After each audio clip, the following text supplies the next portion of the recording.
अस्सलाम everyone, welcome to the lecture box. This is Gulzar Munawwar. बात करेंगे आज हम प्राइसिंग के ऊपर। What are the components of a price of a loan. जब कस्टमर को लोन दिया जाता है बैंक की तरफ से तो उसकी प्राइसिंग किस तरह होती है। आप और हम जब डेस्क पे कस्टमर से मिल रहे होते हैं, हम उनको बता रहे होते हैं कि 2.5% प्लस काइबोर या काइबोर प्लस 4%। तो उसके पीछे जब फाइनल करके आगे अप्रूवल के लिए भेजते हैं तो अप्रूविंग अथॉरिटीज़ किन किन चीज़ों को ऑब्जर्व करती है और फिर उस केस को या तो अप्रूव करती है या अपने रिमार्क्स लिख के बताती हैं या आपसे कुछ क्वेश्चंस किए जाते हैं कस्टमर प्रोफाइल के हवाले से। तो वो सारी कहानी होती क्या है तो उस पर हम बात करेंगे। यहाँ पे एक वर्ड मैंने यूज़ किया है रेंटल इनकम। रेंटल इनकम मैंने इसलिए यूज़ किया क्योंकि हम इस्लामिक बैंकिंग अब पाकिस्तान में तकरीबन 50% से ज़्यादा इस्लामिक बैंकिंग की तरफ जो वो शिफ्ट हो चुका है। तो अब रेंटल इनकम की भी उसी तरह प्राइसिंग होती है, लाइक जिस तरह कन्वेंशनल में मार्कअप की होती थी या सूद की होती थी। The difference of the contract make it Islamic. और बाकी जो तकरीबन प्रोसेस है वो 90% सेम ही है। तो मे बी कि निबाफ वाले या IBP वाले एग्जामिनेशन के अंदर मे बी कि वो क्वेश्चन करें आपसे इस्लामिक बेस को भी, तो इसको भी सामने रखते हुए आपने जो है वो इस चीज़ को समझना है। तो स्टार्ट करते हैं आज की वीडियो। प्राइसिंग ऑफ लोन और द रेंटल फिक्सेशन, जो रेंटल अमाउंट फिक्सेशन है वो बेसिकली है क्या कि आपको कितना लोन या कितने अमाउंट की जो एसेट है उस पर क्या आपको इनकम होगी या आपकी प्राइसिंग ऑफ लोन आपको बता रही होती है। उस पर क्या क्या रिस्क इन्वॉल्व है वो आपको ये बता रही होती है। तो मैंने एक पैटर्न बनाया है, एक आप एरोस की सूरत में आप देख रहे होंगे, एक ट्रांजैक्शन पैटर्न की तरह, बिल्कुल उसी तरह इसका जो स्टेप बाय स्टेप किस तरह से जो है अप्रूवल अथॉरिटीज़ इसको अप्रूव कर रही होती है, तो उसको मैं आपको समझाने की कोशिश करूँगा। इंशाल्लाह आपको होपफुली समझ में आ जाएगा। सबसे पहले स्टार्टिंग के अंदर identification of the cost component होती है कि हम जो उधार दे रहे हैं उसके ऊपर हमें कॉस्ट क्या आ रहा है, ठीक है। तो इसमें the number one is the base component. Base component है क्या? बेसिकली बेस कंपोनेंट वो कंपोनेंट है अगर हम वो पैसे या वो एसेट बाहर उधार नहीं देते तो हम उससे क्या कमा सकते थे या हम उसके अगेंस्ट क्या पे कर रहे हैं। तो number one is the internal cost of fund. Internal cost of fund के अंदर एक कस्टमर है, लेट से उसने 5 लाख रुपए अकाउंट में अपने रखे हुए हैं, तो हम उस 5 लाख के अगेंस्ट उसके सेविंग अकाउंट में उसको मिसाल के तौर पे महीने के 5,000 दे रहे हैं। तो ये 5,000 रुपये भी एक कॉस्ट है, ठीक है। क्योंकि वो 5 लाख हम आगे उधार की सूरत में दे रहे हैं लेकिन हमने फिर भी वो 5,000 रुपये कस्टमर को पे करने हैं। इसके अलावा ब्रांच को हम चला रहे हैं तो ब्रांच की एडमिन कॉस्ट है। एडमिन कॉस्ट के अंदर स्टाफ की सैलरी आती है, एडमिन कॉस्ट के अंदर जनरेटर का फ्यूल है, बिजली का बिल है, फिक्सचर्स हैं, सिस्टम्स के इश्यूज़ हैं। तो ये सारी चीज़ें ये भी आपके कॉस्ट का हिस्सा है। उस पैसे को मैनेज करने के लिए आप एक कॉस्ट ऑफ फंड लगा रहे हैं, खर्चा कर रहे हैं, ठीक है। इस चीज़ को मद्देनज़र रखा जाता है। उसके बाद market based cost of funds, यानी मार्केट के जो डिफरेंट फैक्टर्स हैं लाइक काइबोर्स हैं, ठीक है, तो उसकी वजह से आपका जो लोन है, लोन की जो प्राइसिंग है वो अफेक्ट करती है। तो इन चीज़ों को आपने दोनों को बर्दाश्त करना है एज अ बैंक, ठीक है। एज अ बैंक आपने एक कॉस्टिंग अपनी निकाली है, उसमें क्या चीज़ शामिल है जनाब अली? आपका कॉस्ट ऑफ फंड है, कॉस्ट ऑफ फंड आपका कॉस्ट ऑफ डिपॉजिटर है, यानी कि जो डिफरेंट सेविंग प्रोडक्ट्स आपके ब्रांच वाले ऑफर कर रहे हैं उस पर आपने प्रॉफिट भी पे करना है, और एडमिन कॉस्ट है और काइबोर आपने पे करना है, ठीक है। तो ये आपके लिए एक बड़ा कॉस्ट है। इस चीज़ को बैंक सामने रखता है जब आगे उधार दे रहा होता है।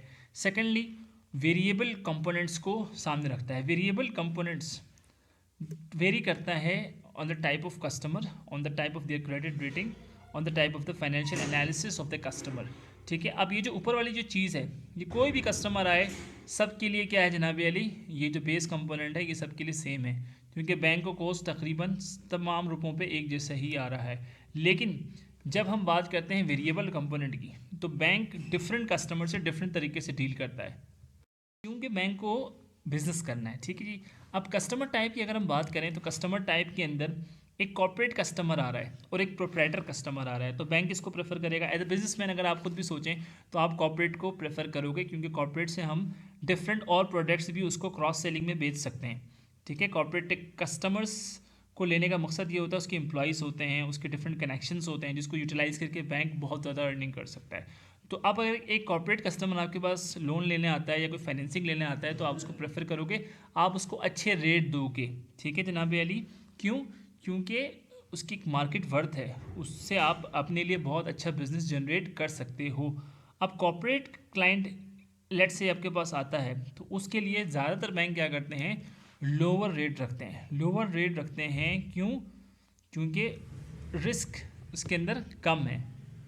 रिस्क इन दैट सेंस कम है कि कॉर्पोरेट जो कस्टमर है उसके ऑलरेडी कनेक्शंस होते हैं, उसके पास ऑलरेडी एक फंड का फ्लो होता है, एक बड़े लेवल पे वो काम कर रहा होता है। ऐसा नहीं होता कि कॉर्पोरेट कस्टमर है चलो हमने उसको फ़ौरन लोन दे, नहीं नहीं नहीं, उसकी जो क्रेडिबिलिटी है उसको चेक किया जाता है, मार्केट सर्वे किया जाता है, देन उसको दिया जाता है। लेकिन यहाँ पर हम बात कर रहे हैं प्रेफरेबिलिटी की, तो हम कॉर्पोरेट कस्टमर को ज़्यादा प्रेफर करेंगे बनस्बत छोटे कस्टमर्स के, ठीक है जी। तो उनके लिए हमारी तरफ से कम रखे जाएंगे बैंक की तरफ से, ताकि हम मज़ीद बिजनेस को वहाँ से जनरेट कर सकें। दूसरा फैक्टर जो है that is the customer credit rating. Customer credit rating का मतलब है कि जो कस्टमर है वो कितने जल्दी अपने लाइबिलिटीज़ को पे कर सकता है। जितनी क्रेडिट रेटिंग उसकी ज़्यादा होगी उतना इंटरेस्ट रेट उसका कम होगा, यानी कि उसको कम से कम रेट पे दिया जाएगा क्योंकि वो रिटर्न ईजीली कर सकता है। Third is the business financial analysis. उसका कैश फ्लो क्या बताता है, उसकी अकाउंट स्टेटमेंट, उसका बैलेंस शीट क्या बताता है। अगर उसका बैलेंस शीट अच्छा बताता है जी यार इसके कैश फ्लोज बहुत अच्छे हैं, तो उसके लिए भी हम कोशिश करेंगे मिनिमम से मिनिमम प्राइसिंग के ऊपर उसको लोन दे दिया जाए ताकि हम उससे मज़ीद बिजनेस को जनरेट कर सकें। इसके बाद प्राइसिंग स्ट्रेटजी को चूज़ किया जाता है। प्राइसिंग स्ट्रेटजी चूज़ की जाती है कस्टमर की प्रोफाइल को एनालाइज करके। नंबर 1 में आप देख सकते हैं risk based pricing. Risk based pricing कहाँ होगी? जहाँ पे रिस्क ज़्यादा होगा वहाँ पे प्राइसिंग ज़्यादा होगी, ठीक है। यानी कि जहाँ पर बिज़नेस के डूबने के चांसेस, या बिज़नेस के लिए आप समझते हो एज अ बैंक कि यार फ्यूचर कुछ बेहतर नहीं है इस बिज़नेस का, या इस बिज़नेस के कैश फ्लोज ठीक नहीं है, तो इसका मतलब है यहाँ पे रिस्क ज़्यादा है, ठीक है। अब रिस्क ज़्यादा है तो उस सूरत में आप अपनी लोन की प्राइस को या अपने रेंटल को क्या करोगे, आप थोड़ा सा ज़्यादा रखोगे ताकि आप अपने रिस्क को मिटिगेट कर सको, ठीक है जनाब। Second is the risk reward pricing. Risk reward pricing क्या है जनाब अली? आप रिटर्न टू द रिस्क को कंपेयर करोगे, यानी एक ऐसी कंपनी जो कि 10 साल से काम कर रही है, ठीक है, और एक ऐसी कंपनी जिसका पहला साल है या दूसरा साल है, तो आप ऑब्वियसली 10 साल पुराने कंपनी पे ज़्यादा ट्रस्ट करोगे। उस पर हम ये समझते हैं कि उस पर हम रिस्क ज़्यादा ले सकते हैं, जबकि एक 2 साल वाली कंपनी उसमें हम रिस्क इतना नहीं ले सकते। तो रिस्क रिवॉर्ड प्राइसिंग का मतलब ये है जो हाई रिस्क प्रोफाइल के जो लोन्स हैं तो उसमें आपने देखना है कि उसका रिवॉर्ड क्या है, उस कस्टमर की प्रोफाइल क्या बताती है उस रिस्क के हिसाब से, तो फिर आपने उसमें इन्वेस्ट करना है। जैसे एक मिसाल आपको दी हुई है, a bank might set a higher interest rate. Bank जो है वो ज़्यादा इंटरेस्ट रेट सेट करेगा किसके लिए? For a loan to a new tech company. एक ऐसी कंपनी जो न्यूली अभी इस्टेब्लिश हुई है, ठीक है, और उसके सक्सेस रेट का भी हमें कुछ कंफर्म नहीं पता।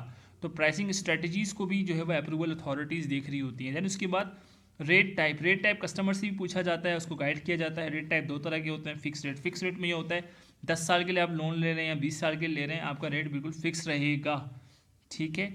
और फ्लोटिंग रेट में क्या होता है, रेट्स चेंज होते रहते हैं। फ्लोटिंग रेट्स 2 तरह से हो सकते हैं। एक में आप कहते हो भाई काइबोर प्लस 4%। आप काइबोर हर 6 महीने बाद या साल बाद या 3 महीने बाद जब गवर्नमेंट की मीटिंग होती है स्टेट बैंक की, तो वो काइबोर चेंज करते हैं, तो वो +4%, तो फिर वो फ्लोटिंग रेट में आ जाता है। या एक और आपने किया हुआ भाई काइबोर रेट के अलावा मेरी तरफ से 15% फिक्स है, ठीक है, लेकिन 6 महीने बाद जो है वो हम उसको 14% पे ले आएंगे, फिर जब अगले 6 महीने और गुजर जाएंगे तो हम उसको 13% पे लाएंगे। तो इस तरह की अगर आप लोगों की आपस की म्यूचुअल अंडरस्टैंडिंग है, कस्टमर के साथ वो एग्रीमेंट है, तो that is also a floating rate example, ठीक है। उसके बाद रीप्राइसिंग का इंटरवल बताया जाता है। रीप्राइसिंग इंटरवल का मतलब ये होता है जनाब अली, फिक्स रेट में तो खैर हम सेम ही रखेंगे पूरे टेन्योर के लिए, लेकिन फ्लोटिंग रेट में होता है कि भाई हमने 6 महीने बाद इसको रिन्यू करना है इस शेड्यूल को, या 1 साल बाद हम इस शेड्यूल को रिन्यू करके आपको देंगे। तो इस तरह से रीप्राइसिंग हो रही होती है। देन उसके बाद एट द एंड आपके पास फाइनल जो लोन प्राइस है वो आ रहा होता है। तो मैंने बहुत ईजी टू अंडरस्टैंड वे में आपके लिए इस चीज़ को समराइज़ करके प्रेजेंट किया है। होपफुली आपको समझ में आ गया होगा। बाकी नोट्स के लिए आप मुझे व्हाट्सएप कर सकते हैं। मज़ीद कोई ऐसी चीज़ जो बाकी रह गई हो तो आप ऐड कर सकते हैं कमेंट्स के ऑप्शन के अंदर। Thank you so much for watching the video, और तालीम को आम कीजिए, आगे इसको फैलाइएगा ज़रूर, दूसरों तक ज़रूर शेयर कीजिएगा जो आपके कोलीग्स हैं जो पढ़ना चाहते हैं। Thank you so much. अल्लाह हाफ़िज़।